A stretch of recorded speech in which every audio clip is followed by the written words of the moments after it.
Hello guys, मेरा नाम साद है और मेरा नाम है Sijad and we are bash bros. आज हम फिर आए हैं आपके पास कोरोना की नई अपडेट लेकर।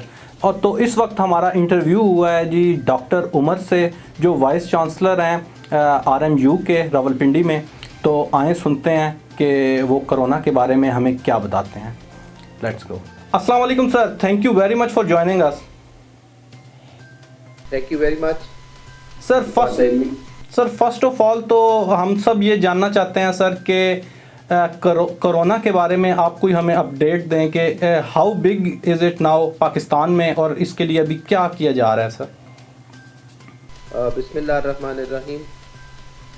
देखिए जी, कोरोना जो है ये एक पेंडेमिक है और 1918 के बाद यानी तकरीबन 100 साल के बाद ये इस तरह का एपिडेमिक इस प्लेनेट पे हुआ है।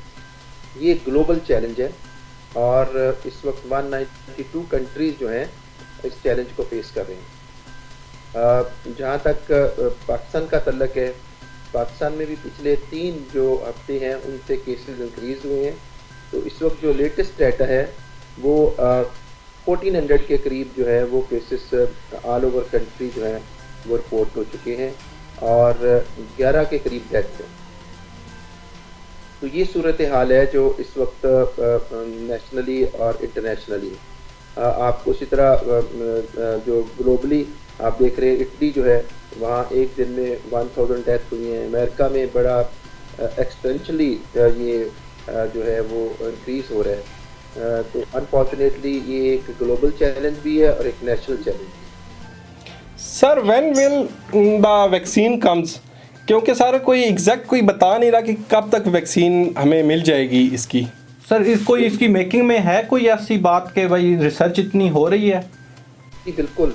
देखिए जी, सूरत हाल ये है कि सबसे जो बड़ा एक्सपीरियंस है वो चाइना का है, क्योंकि चाइना से ही ये वायरस स्टार्ट हुआ और चाइना के पास इस वक्त सबसे ज़्यादा डेटा है। और वो डेटा सिर्फ ये नहीं है कि ये वायरस क्या है, ये डिज़ीज़ क्या है, इसके अलामात क्या हैं, इसमें मोर्टेलिटी डेथ्स किस तरह होती हैं, कितने सीरियस होते हैं, इस सारा डेटा जो है, और रिकवर कितने करते हैं और क्या कोई दवाई इस्तेमाल होती है जिसमें ये ज़्यादा रिकवर करते हैं, ये सारा डाटा जो है चाइना के पास है। चाइना ने चूँकि अभी ये डाटा जो है इसको अभी इसको ओपन नहीं किया और सबसे ज़्यादा रिसर्च वो कर रहे हैं और वैक्सीन पे भी काफ़ी ट्रायल हो रहे हैं। अमेरिका में भी कुछ लेबॉर्ट्री जो हैं वो वैक्सीन के लिए काम कर रही हैं। तो होपफुली ये तो नहीं, कोई टाइमलाइन तो नहीं दी जा सकती कि ये 10 दिन में आ जाएगा, महीने में आ जाएगा, लेकिन जिस तरह दूसरे जो वायरसेस हैं उनकी वैक्सीन मौजूद है, जैसे फ्लू वैक्सीन है, इसी तरह की वैक्सीन इसके लिए चाहिए होगी। और मैं उम्मीद करता हूँ कि ये शायद अगर ये चंद हफ्तों में नहीं तो चंद महीनों में ज़रूर ये वैक्सीनेशन अवेलेबल हो जाए। सर बहुत सी मिसकॉन्सेप्शंस हैं इस वायरस के बारे में कि कुछ लोग कहते हैं कि ये पेट से लग सकता है या इस तरह की जो मिसकॉन्सेप्शंस हैं, सर उनको दूर करने के लिए क्या किया जाए, कि क्या ऐसे तदाबीर किए जाएं कि आम लोगों को ये पता लग जाए कि हाउ सीरियस इज़ इट और उनको क्या क्या अपने एहतियात के लिए करना चाहिए। सर देखिए, जहाँ तक इसके सोर्स का तल्लक है, अभी तक ये 100% कन्फर्म नहीं है, इसलिए इसको नावल वायरस कहा जाता है। नावल मतलब कि नया वायरस है। इसके करैक्टरिस्टिक जो हैं वो अभी तक 100% इस्टेब्लिश नहीं है, लेकिन ये तय है कि ये जो वायरस है ये इसकी 5-6 किस्में हैं और ये लाइकली छठी किस्म है। ये पहले ह्यूमन बीइंग में नहीं था, इंसानों में नहीं पाया जाता था, ये जानवरों में पाया जाता था। ये जैसे स्नेक्स हैं उनमें है, जो रैट्स हैं उनमें देखा गया है, फिर ये जो बैट्स हैं, ये जो चमगादड़ होती हैं उनमें। तो ये बेसिकली अभी 100% नहीं कहा जा सकता कि सिंगल सोर्स क्या है, लेकिन लाइकली ये सोर्सेज जो हैं जो मैंने मेंशन किए हैं, ये चाइना में जहाँ से ये आउटब्रेक हुआ है, ये प्रिज्यूम किया जा रहा है कि इन सोर्सेज से ये वायरस म्यूटेट होके वो इंसानों में आया है। तो लेकिन इसका अभी ये बिल्कुल नहीं कि ये जो ऑर्डनरी जो हमारे होम पेट्स होते हैं, घरों में हमने जो रखे होते हैं, बिल्ली कुत्ते, जिनकी बाकायदा वो देखा जाता है, उनको वैक्सीनेट किया जाता है या उनका ख्याल किया जाता है, अभी अनलाइकली कि उनसे स्प्रेड होगा। सर मलेरिया वैक्सीन जो है वो क्या इस पे इफेक्टिव है? मलेरिया की दवाई सर कहा जाता है कि वो इफेक्टिव है इसके लिए? देखिए उसके लिए जो है जिसका नाम है हाइड्रोक्लोरोक्वीन। देखिए हाइड्रोक्लोरोक्वीन है, ये जो एजिथ्रोमाइसिन है, ये इस तरह की जो दवाइयाँ हैं वो कुछ सीरियस पेशेंट में इस्तेमाल हुई हैं और वो केस टू केस हुई हैं, यानी उनकी गाइडलाइन नहीं है। जिस तरह टीबी की दवाई की एक गाइडलाइन है कि टीबी हो तो ये दवाई देनी है, जैसे आम नमोनिया है उसके लिए हमें पता है कि कौन सी एंटीबायोटिक देनी है, ठीक है। फ्लू है उसके में पता है कि इसमें क्या तदाबीर करनी है, क्या दवाई देनी है। लेकिन इसके बारे में ये डेफिनेट है कि कुछ सेंटर्स ने कुछ मरीजों पे, लिमिटेड लोगों पे क्लोरोक्वीन दी है, खासकर सीरियस मरीजों में। कईयों में जो है वो एजिथ्रोमाइसिन दी है, या कई जगह ये कॉम्बिनेशन दोनों का इस्तेमाल हुआ है। अभी आप देख रहे होंगे कि जो प्लाज्मा है, जो पेशेंट रिकवर किए हैं उनका प्लाज्मा लेके भी सीरियस पेशेंट को ट्रीट किया जा रहा है। लेकिन हरगिज़ अभी कोई चीज़ रिकमेंड नहीं की जा सकती कि वो उसके इलाज के लिए या प्रोफिलैक्सिस के लिए, यानी बचाव के लिए लोग क्लोरोक्वीन लेना शुरू कर दें। ये हरगिज़ मैं रिकमेंड नहीं करूँगा जब तक कि प्रॉपर गाइडलाइन नहीं आ जाती। और सर जो लोग सेहतयाब हो गए हैं सर, क्या उनके बारे में यानी कि ये है कि उनको दोबारा नहीं लग सकेगा ये वायरस? वो कम्प्लीटली आउट हो चुके हैं, यानी कि उनका बच चुके हैं? देखिए ये अभी हतमी तौर पे नहीं कहा जा सकता कि उनको दोबारा नहीं हो सकता, लेकिन यही एक्सपेक्टेशन है, अब ये प्रज्यूम किया जा रहा है कि जब इस तरह की बीमारी हो जाती है तो फिर उसके अगेंस्ट एंटीबॉडीज़ बन जाती हैं, इस वायरस की एंटीजन के अगेंस्ट। जो जब वो एंटीबॉडीज़ बन जाती हैं उनकी फिर लाइफ जो है वो महीनों में भी हो सकती है, वो सालों में भी हो सकती है, और वो पूरी लाइफ के लिए हो सकता है। जैसे स्मॉल पॉक्स है, वो किसी को हो जाए तो वो दोबारा नहीं होती। तो कुछ जो इम्यूनिटीज़ हैं या मदाफ़ियत हैं वो लाइफ लॉन्ग होती हैं, कुछ शॉर्ट टर्म होती हैं। लेकिन लाइकली यही है कि एक दफ़ा अगर आपको हुआ है तो बहुत कम चांस है कि दोबारा हो, क्योंकि आपका जो क़ुव्वत मदाफ़ियत का सिस्टम है, इम्यून सिस्टम, वो एक्टिवेट हो गया होता है और उसने ऐसी एंटीबॉडीज़ आपके जिस्म में बना दी होती हैं उस मरीज़ के कि फिर अगर दोबारा वायरस होगा तो वो उसको डिस्ट्रॉय करेगा और उसको ये दोबारा इन्फेक्शन होने के बहुत कम चांस हैं। सर इसे हम नॉर्मल फ्लू से कैसे डिफरेंशिएट कर सकते हैं कि ये उससे कैसे डिफरेंट है? एक आम आदमी को सर जो फ्लू की सिम्टम्स होती हैं तो उसको कैसे पता लगेगा कि इट्स नॉट नॉर्मल फ्लू और ये कोरोना वायरस है, और तब वो डॉक्टर के पास जाए? देखिए बड़ा अहम सवाल आपने किया है। अब देखें कि अनफॉर्चुनेटली ये जो सीज़न है मार्च का, ये पोलन का भी सीज़न है, पर्टिकुलरली पिंडी इस्लामाबाद में, और इसमें हर तरह की एलर्जी जो है, हर तरह का जो फ्लू और ज़ुकाम है, एस्थमा है, वो वर्सन हो जाता है because of the temperature change, because of the ये पोलन जो होते हैं उनके, और जितनी एलर्जीज़ हैं वो इस मौसम में बढ़ती हैं। इसलिए बहुत ज़्यादा जो पॉपुलेशन है उसको वो नॉर्मली नज़ला ज़ुकाम या फ्लू हो रहा होता है।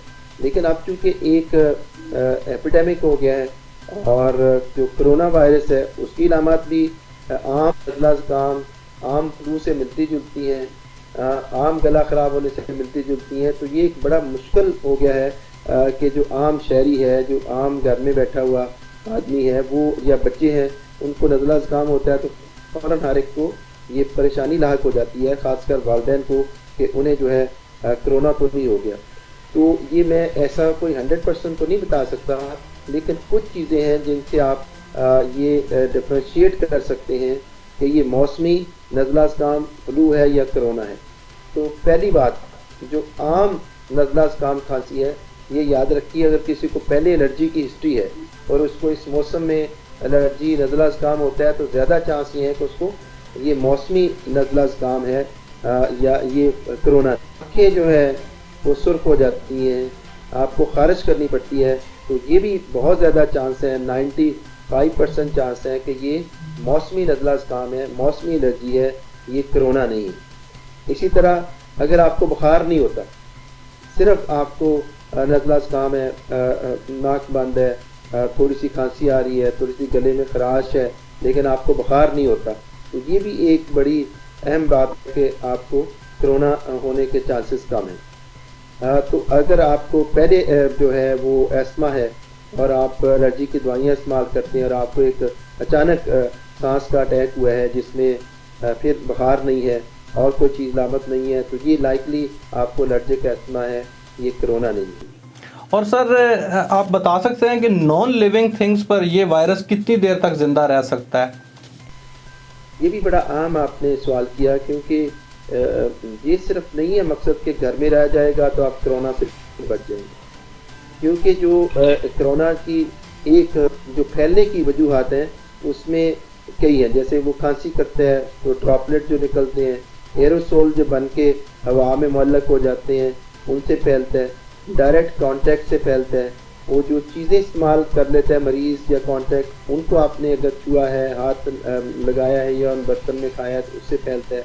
लेकिन एक आम वजह जो बिल्कुल एक खामोश वजह है, जो साइलेंट फैक्टर है, वो ये है कि किसी ने जो है ना वही दरवाज़ा, वही कुंडी, वही लॉक जो आप दरवाजे का खोलते हैं, एक इन्फेक्टेड बंदे ने खोला है। आपके ऑफिस में वो हो सकता है, हम अस्पताल में काम करते हैं, डॉक्टर अस्पतालों में हो सकते हैं, घरों में हो सकते हैं, तो वो अब वो भी कंटेमिनेट हो गया। और ख़ासकर स्टील पे, ये जो स्टील की चीज़ें होती हैं, इस पर देखा गया है कि ये कई दिन 5-7 दिन भी ये वायरस जो है 5 दिन तक उस पर रह सकता है। इसलिए और ये जो ऑर्डनरी पेपर है जिस पे उस पर भी ये जो है 8-10 घंटे रह सकता है। जो आमतौर पे ऑर्डनरी चीज़ें होती हैं उसमें ये 3-4 घंटे रह सकते हैं। तो इसलिए बड़ा ज़रूरी है कि इनको भी, इनका ख्याल रखा जाए। और जब आप कोई दरवाज़ा खोल रहे हैं तो उसको हाथ से खोलने की बजाय कोनी से खोलें, और इनको फिर जो है डिसइंफेक्ट किया जाए रेगुलरली। ठीक है ना, आप हॉस्पिटल से होके आए हैं, किसी मरीज को देख के आए, तो जूतों के जो तलवे हैं उनमें पॉसिबल है कि ये वायरस लग गया हो। तो ये फिर बड़ा ज़रूरी है कि आप इन सारी बातों का, गाड़ी है मतलब आपके साथ, इसलिए कह रहे हैं ना कि 3-4 लोग ना बैठे। आपने एक बंदा साथ बैठा लिया है, या एक को था उसे पता नहीं था, उसने गाड़ी का जो हैंडल है वो खोला है, वो उस पर बार बार खोलता रहा है, आपका ड्राइवर है वो खोलता रहा है, तो वो भी जो है इन्फेक्ट कर सकते हैं। तो इसलिए ये सिर्फ ज़रूरी नहीं है कि आप घर में एक दफ़ा आइसोलेट हो गए हैं तो आपको कोरोना नहीं हो सकता। आपने पूरे इर्द गिर्द की, अपने जिस्म की, अपने हाथों की, आपके घर की, आपके जो अगर आपके घर में सर्वेंट हैं और लोग की, सबकी एहतियात करनी है और उनको डिसइंफेक्ट करना है। ये आपको मैंडेटरी करना पड़ेगा, ये सबको समझना पड़ेगा, फिर ये रुकेगा। अगर आप सिर्फ इन चीज़ों के, आपने घर में बैठ गए और बाकी चीज़ों का जो मैंने पहले बताई है ख्याल नहीं रख रहे, और अपने घर की सफाई सुथराई नहीं कर रहे, डिसइंफेक्ट नहीं कर रहे चीज़ों को, उसका मैं तरीका बाद में बताऊंगा कि कौन सा आसान तरीका है, तो उससे भी फैलने का बहुत अंदेशा है। सर मेजर प्रिकॉशंस हम क्या लें इससे बचने के लिए? कि सर मास्क और सैनिटाइजर्स के अलावा जो आपने भी बताया कि चीज़ों की सफाई सुथराई तो करें, इनमें उसके अलावा और कोई ऐसी चीज़ है सर कि मेजर प्रिकॉशन हो सर, जो हमें पता भी लगे कि हम वो कर सकें? जैसे आप देखिए जी, ये कोरोना से तब आपकी सेफ्टी होगी कि कहते हैं ना कि you are safe if everybody is safe. तो ये नहीं होगा कोरोना में जो डॉक्टर्स हैं या पढ़े लिखे लोग हैं वो घरों में बंद हो जाए तो कोरोना रुक जाएगा। इसके लिए एक जो आम आदमी घर में रह रहा है, वो गरीब है या अमीर है, वो मजदूर है या वो उस्ताद है या वो डॉक्टर है, उसको एक ही तरह की प्रिकॉशन लेनी पड़ेगी और फिर ये रुकेगा। और उसकी जैसे अगर मैं शुरू करूं तो जैसे किसी मरीज़ को आप है या घर में है या आइसोलेशन में है या कहीं आप जा रहे हैं, तो आपको जो है उस मरीज़ के से दूर रहना चाहिए, जिसको सोशल डिस्टेंसेस कह रहे हैं, या आपस में भी कोशिश करें कि मिले ना, हर एक को गले ना मिले, हर एक से हाथ ना मिलाएं, रेस्टोरेंट में ना जाएं। अगर आप नमाज पढ़ रहे हैं तो दूर दूर खड़े होकर पढ़ें, ठीक है, कम से कम जो 1 मीटर या 1.5 मीटर का फासला रखें। इसी तरह आप ग्रॉसरी शॉप पे गए हैं तो आप देखें कि इर्द गिर्द में कंजेशन नहीं होनी चाहिए, आपको काउंटर लाइन पे लगे हुए हैं, आप उसमें डिस्टेंस होना चाहिए। तो ये है सोशल डिस्टेंस। फिर जो है कि आपने बात की कि मास्क, यस, अगर आप बाहर निकल रहे हैं और आप समझते हैं कि आप ऐसे एरिया में जा रहे हैं या इन्फेक्शन है तो ज़रूर मास्क पहनना चाहिए। हैंड सैनिटाइज़र जो है, हाथ उसको उससे करें, हैंड सैनिटाइज़र से साफ़ करें, फिर आप साबुन से धोएं जो चीप तरीका है। और फिर ये इसके बाद जो है कि आप जो है खांसी करते वक्त एहतियात रखें कि आप खांसी इस तरह सामने ना करें। अगर आप पास टिश्यू पेपर है उस पर करें और उसको फिर प्रॉपर डिस्पोज भी करते हैं, ये नहीं कि उसको फर्श पे फेंक दें, या अपनी कोनी जो है उसको सामने रखें और उस पर खांसी करें। ये है जो आम एहतियात हम बता रहे हैं। अब मैं एक और फेज पे आता हूँ। एक जो सैनिटाइज़र है वो अवेलेबल नहीं है, मास्क कई दफ़ा अवेलेबल नहीं है, ठीक है, जो सैनिटाइज़र है वो महंगा है। तो फिर कौन सा सस्ता तरीका हो जिसको आम आदमी की भी पहुंच में हो, वो उसको इस्तेमाल करे, तो वो खुद, उसकी फैमिली, उसके बच्चे और उसके दूसरे अजीज जो हैं, उसके घर में काम करने वाले लोग जो हैं महफूज रह सकें। तो इसका एक आसान सा मैं हल आपको बताता हूँ कि आप आम ब्लीचिंग पाउडर, जो ब्लीचिंग पाउडर मिलता है जो जिससे कुछ लोग कपड़े भी धोते हैं या डिसइंफेक्ट करते हैं, वो अगर आप ले लें, ठीक है, और 4 बड़े चमचे या आधा कप चाय का, उसको 4 लीटर पानी में डालें। तो ये 4 लीटर पानी जो है, अब ये क्लोरीनेटेड वाटर हो गया है, ठीक है। इससे आप एक साफ कपड़ा ले लें और इसको फिर अपने घर के दरवाज़ों को, उनके हैंडल्स को खासकर, और अपने जूतों के तलवों को, अपने घर के जो फर्श है, आप जिस टेबल पे बैठते हैं, जो मोबाइल आप यूज़ करते हैं, जो आप कंप्यूटर यूज़ करते हैं, लैपटॉप यूज़ करते हैं, ठीक है, ऑफिस में है, उन सर्विसेज को यूज़ करते हैं, टच करते हैं, रिमोट है आपके, इन सब को आप उससे डिसइंफेक्ट कर सकते हैं केयरफुली। ये बहुत आसान और चीप तरीका है।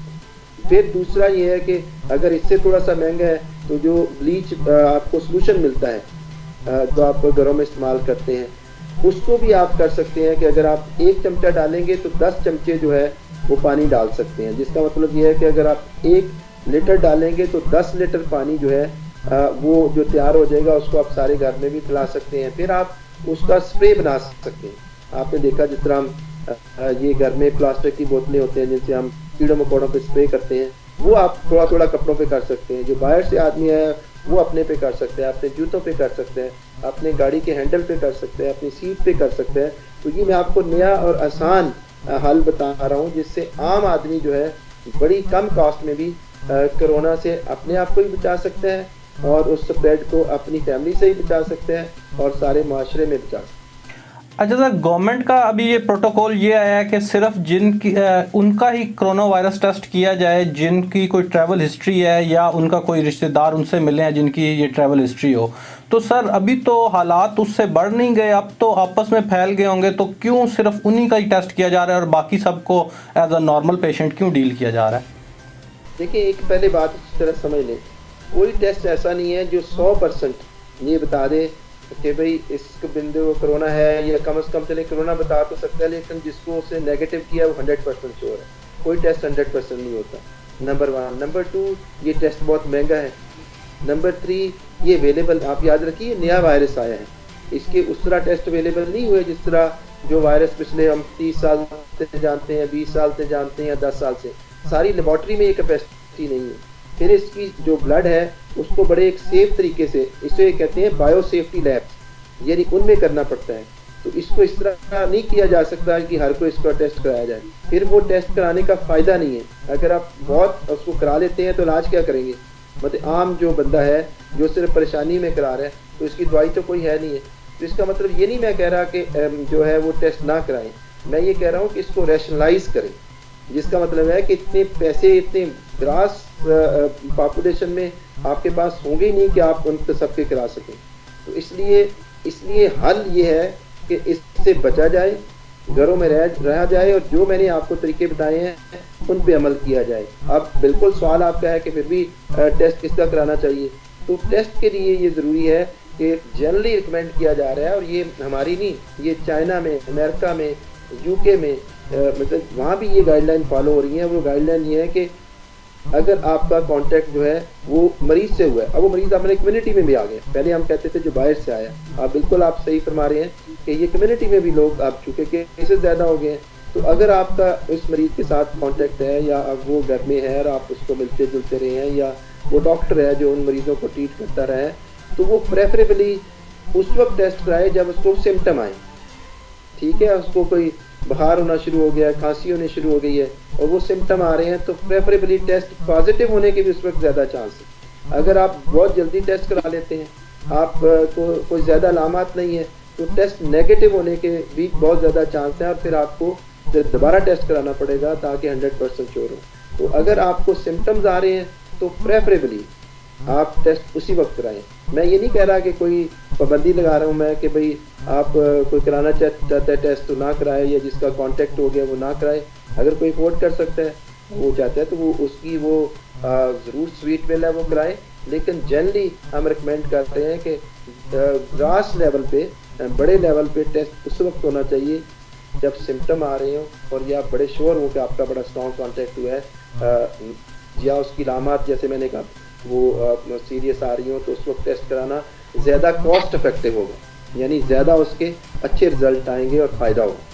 और सर एक बात बताई जा रही है कि तमाम डॉक्टर्स को अभी तक प्रोटेक्शन किट्स नहीं दी गई, सिर्फ वो डॉक्टर्स प्रोटेक्शन किट्स यूज़ कर रहे हैं जो कंफर्म कोरोना वायरस पेशेंट्स के साथ डील कर रहे हैं। तो जो बाकी डॉक्टर्स हैं सर, उनके लिए क्यों नहीं अभी तक, उनको क्यों नहीं किट्स दी जा रही? क्योंकि हमें अभी भी केस सुनने में आ रहे हैं कि बहुत से डॉक्टर्स और नर्सेज जो सी हैं वो खुद बेचारे बीमार हो रहे हैं, तो उनको क्यों नहीं प्रोवाइड अभी तक की?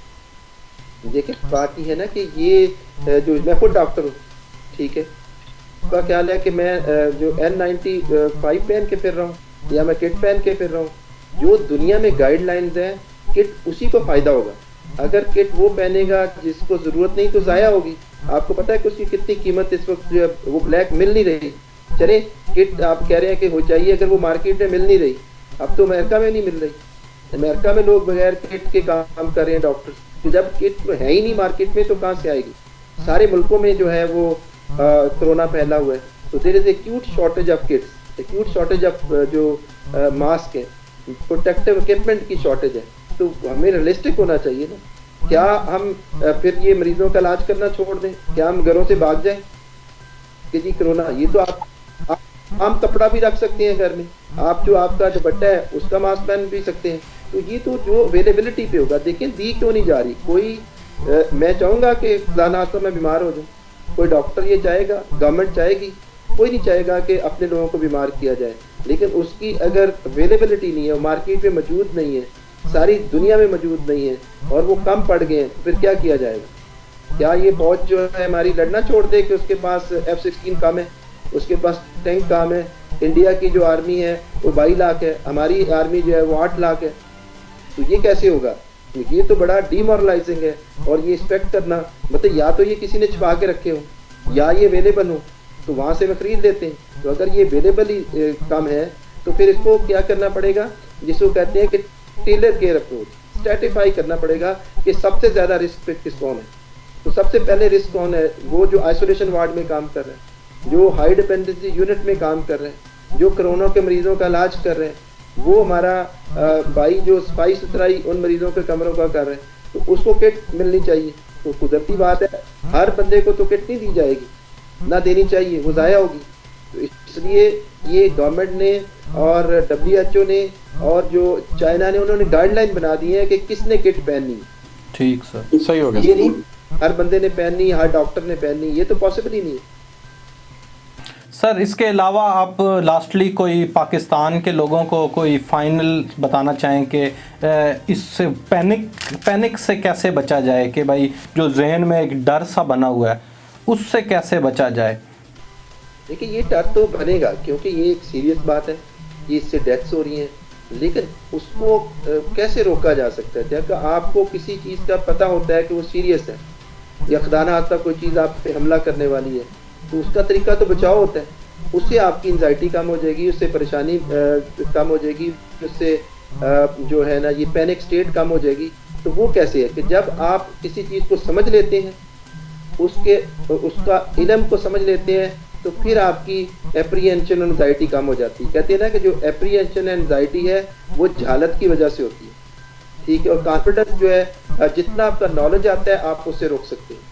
तो उसका तरीका क्या है कि इस वायरस को समझा जाए कि ये वायरस कर क्या रहा है, ये फैल ज़्यादा रहा है, और फैलने का जो तरीका है, उसको रोकने का जो तरीका है वो हमें समझ लेना चाहिए। वो ये है कि हम घरों में रहें, बाहर ना निकलें, दूसरे लोगों से मिले जुले ना, सोशल डिस्टेंसिंग जिसको कहा जा रहा है उस पर अमल किया जाए, और जितनी मैंने हिदायत घर के अंदर दी हैं कि आपने डिसइंफेक्ट करना है, उन चीज़ों का ख्याल रखें, तो आपकी परेशानी, आपको बीमारी होने के चांसेस जो हैं वो अगर 0% नहीं तो 90% कम हो जाएंगे। तो जब आपको ये कॉन्फिडेंस आ जाएगा, ये इत्मीनान आ जाएगा, कि आप महफूज हैं तो आपकी जो एंजाइटी है, आपकी जो परेशानी है वो कम होती जाएगी। और वो कि you are safe if everybody is safe. मैं अकेला डॉक्टर नहीं बच सकता, कोई बंदा भी अकेला फाजल, ये बासियत कौम, बासियत सोसाइटी, बासियत द नेशनल ऑफ पाकिस्तानी होने के नाते अगर मैं नहीं भी बीमार, मुझे वो सारी प्रिकॉशन लेनी है ताकि बाकी लोग इससे महफूज हो सकें। वो महफूज होंगे तो मेरे घर में भी कोरोना नहीं आएगा, किसी साथ वाले के नहीं आएगा। Sir thank you very much thank you sir, बहुत शुक्रिया, बहुत मेहरबानी। और इंशाल्लाह सर दुआ गो हैं कि पाकिस्तान इस आफत से इसकी जान छुटे। अल्लाह इंशाल्लाह 200% उम्मीद है। अल्लाह ताला से दुआ भी है और अल्लाह ताला से मुझे पूरी उम्मीद है। अब जब कौमें जो है वो बहसीत कौम किसी चैलेंज का मुकाबला करती हैं और इंसान खड़े हो जाते हैं और इंशाल्लाह डॉक्टर खड़े हैं इसके लिए, तो हमें बिल्कुल कोई परेशानी नहीं है कि हम इस चैलेंज का मुकाबला करेंगे। ये मैं बिल्कुल दिल से कह रहा हूँ, मेरा ईमान ये है कि इंशाल्लाह हम इस पर कंट्रोल करेंगे। थैंक यू सर, अल्लाह हाफिज़। अल्लाह हाफिज़।